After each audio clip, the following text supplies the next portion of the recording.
The information provided in this show is for informational and educational purposes only. This show is not investment advice, nor is it intended to address the financial needs of any particular viewer. The opinions expressed on this show are not intended to be an endorsement of any particular investment, strategy of service, or any other kind. You must make an independent decision regarding investments or strategies mentioned throughout the show. Before acting on information in the show, you should consider whether it is suitable for your particular situation and strongly consider seeking advice from a financial advisor.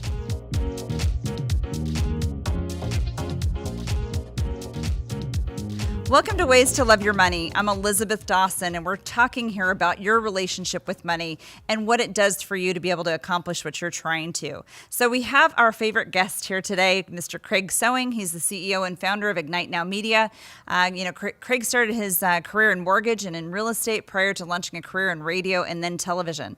Craig has grown Ignite Now Media to be one of the biggest media companies in Southern California, and he has all been doing this based on his belief about a make it happen type of entrepreneurial spirit. But it's really about getting the message out there about how real estate works for people's portfolios. Everyone has to have a place to put their head at night and live there. And it's really our goal and our purpose to talk about how we can find the money to do those things. Another point that Craig's going to bring up here too is about the moral compass in his relationship of what it should be, whether it's right or if it consumes you. And we don't want money to consume us. We just want to have a relationship with it because we've been so blessed to be able to have it. So I'm hopeful that you'll enjoy his story, and stay tuned. We'll be right back.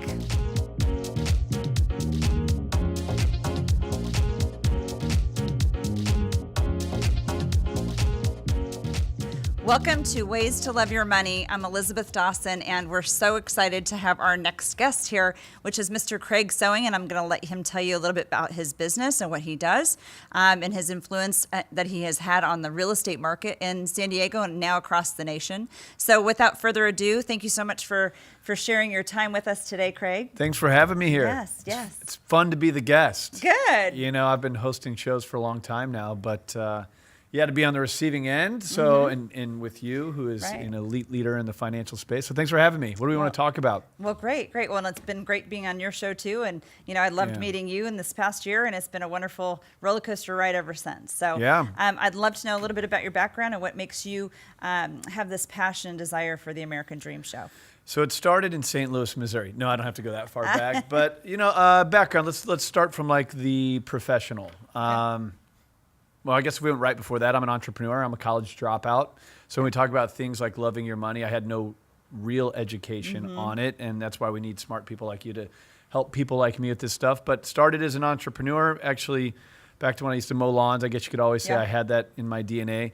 And in 2001, got into the real estate mortgage business, which I really tripped and stumbled into.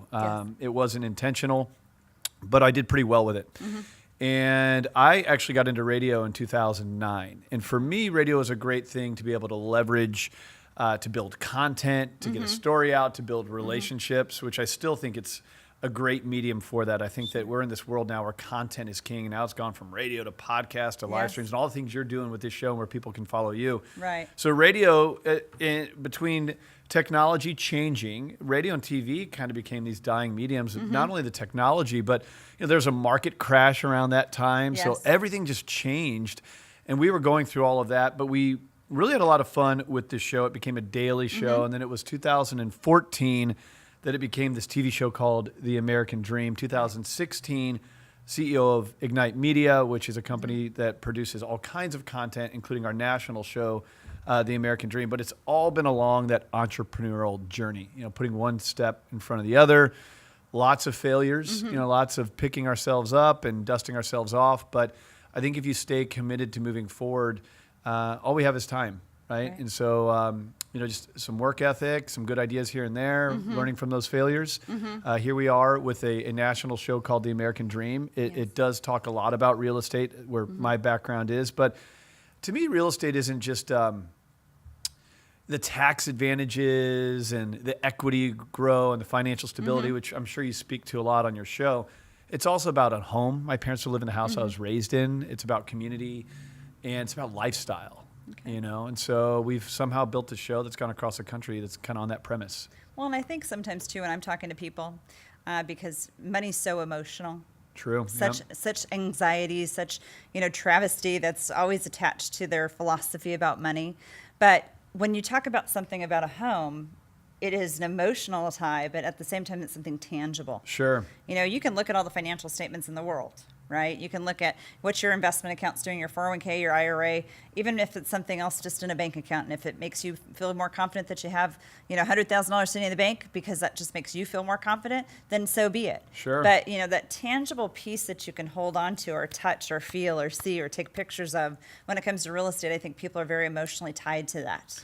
Well, you need food, you need water, and you need shelter, right? So no matter what, you need it. The Right. question is, are you going to pay your landlord's mortgage, or are you going to get your own home and build equity in those tax advantages? And yeah, you get to live in it. That's kind of cool Well, too. and then there's the other side too about people investing and wanting to buy multiple pieces of real estate, or even in my world, commercial real estate, which I couldn't be more grateful to have my business in a place that I own. Yep. And there's always things that are challenged by people about what they think to be true about owning real estate or not owning real estate, or really what makes them feel like they have a little bit more freedom or control. I think that needs to be a piece of the overall strategy. I know that you're advising clients from a holistic 30,000 foot view.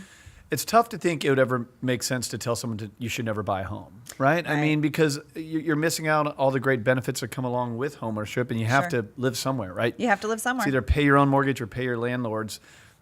At the end of the day, you build equity from it. You get tax advantages from it. So it just seems like an obvious thing to do. Now, you mentioned buying multi-unit or commercial properties. Right. Those things can come as you grow, right? You can create those opportunities. I'm sure you bought the building you're in because it made sense for you and your business. Right.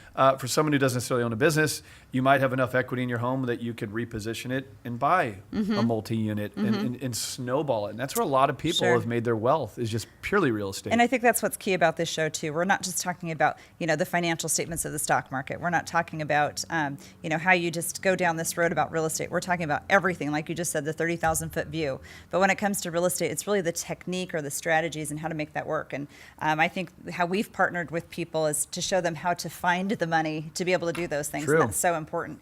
So since this is a show about money and your relationship with money and how you feel about it, not necessarily to have it control you, it makes life a little bit better, of course. Sure. But at the same time, how do you have a respect for money? Have you learned any things that that over your working career as an entrepreneur, as a make it happen kind of person, have you learned anything that you'd love to share with people to engage and create more maybe commentary or questions from them so that we can answer those on future shows? Sure. But have you found anything truly that has been one of those secrets to your relationship with money to help you with your entrepreneurial spirit and also your successes and dreams? Well, do you remember earlier when I said in 2014 we launched a show, The American Dream, and spread across the country, and now in 2018 it's in 28 cities? Yes. What I didn't mention is that at that time I had $100,000 in debt. Oh, wow. I also didn't mention that I owned real estate that was underwater. Okay. So if you're motivated by only the money, you're going to have challenges. That's been my experience as an entrepreneur. I want to go back, though. You asked me the relationship I have with money.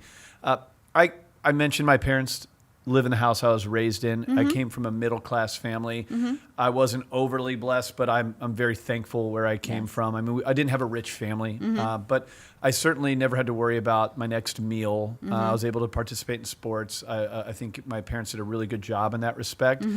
And I don't know if my dad really taught me much about it, but sometimes you don't have to say things to teach. Sometimes you live by example. And he's always been a modest man, the salt of the earth type. And I think I learned the right way through actions over words, just from a behavior with money. You know, a lot of people out there, that's all they care about, right? Sure. And I feel like they're lost. And that's really not what the question's all about. Of We don't want it course. to be that, you're so consumed by it that you can't breathe without it. It's not about that. Really, this is about a respect for what you've been so blessed to be able to have in your life.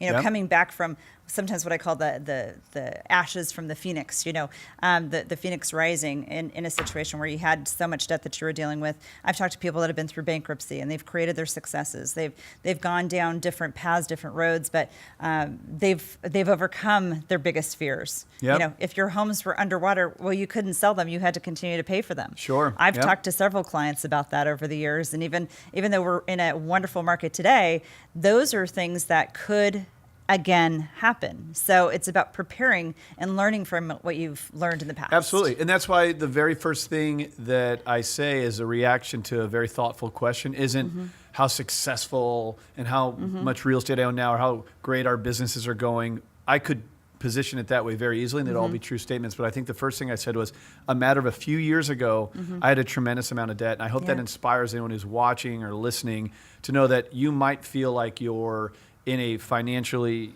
tough spot. You're in that hardship. Determination through that is where you're going to learn the most. Sure. I look back at that time and feel like that was where much of my character was developed. But you know what, Elizabeth? I honestly wasn't even stressed out. You know, I knew that what got us there would also get us out. And the market had shifted, and we were overly aggressive. But we, were maturing as a business where, and personally, a lot of that was business debt that had carried over. But I always had the confidence that we would get out of it, and we paid off every penny of it. By we, I mean me, right? Paid off every penny, maintained my credit, and never had to file bankruptcy. You just mentioned. I do think there's a big misinterpretation about bankruptcy. I don't think it's a bad thing. I think it's actually an amazing thing for those who need it.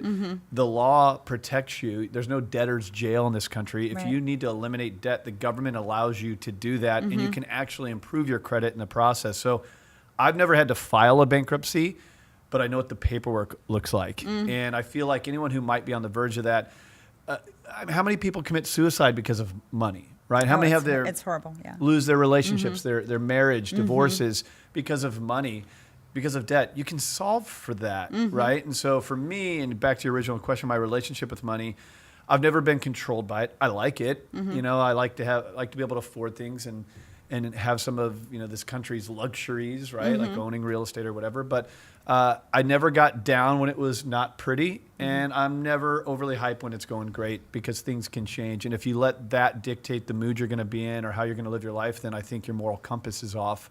But that being said, making good decisions. We've talked about buying a home, investing soundly, being diversified, all the things that you teach people on. So important. It's important to take those pieces of paper you're talking about, where it becomes a little callous for us people.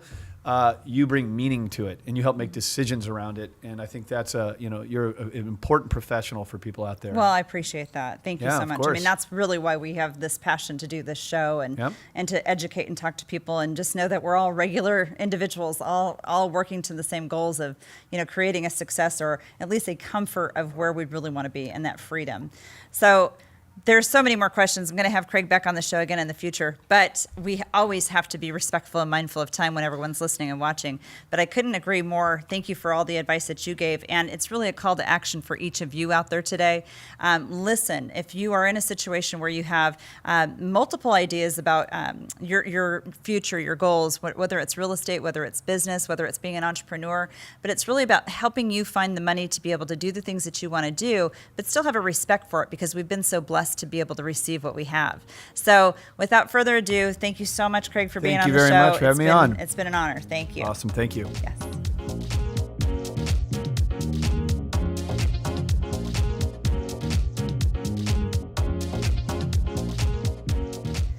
We want to just thank Craig Sewing for being on our show today. His interview was very impactful, very powerful. It's really all about money mindset and how you do things that will actually create and further make your goals, dreams, and desires happen out there. So I hope that you got a lot out of the show today. Again, I want to encourage you to get a copy of our book, Wealth by Design.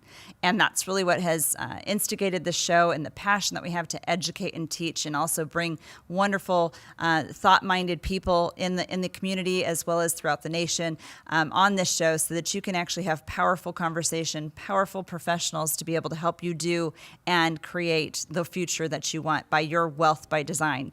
And again, it is about having a relationship with money. We have to have the right type of relationship. So again, stay tuned for Ways to Love Your Money. I'm Elisabeth Dawson. We'll be back shortly.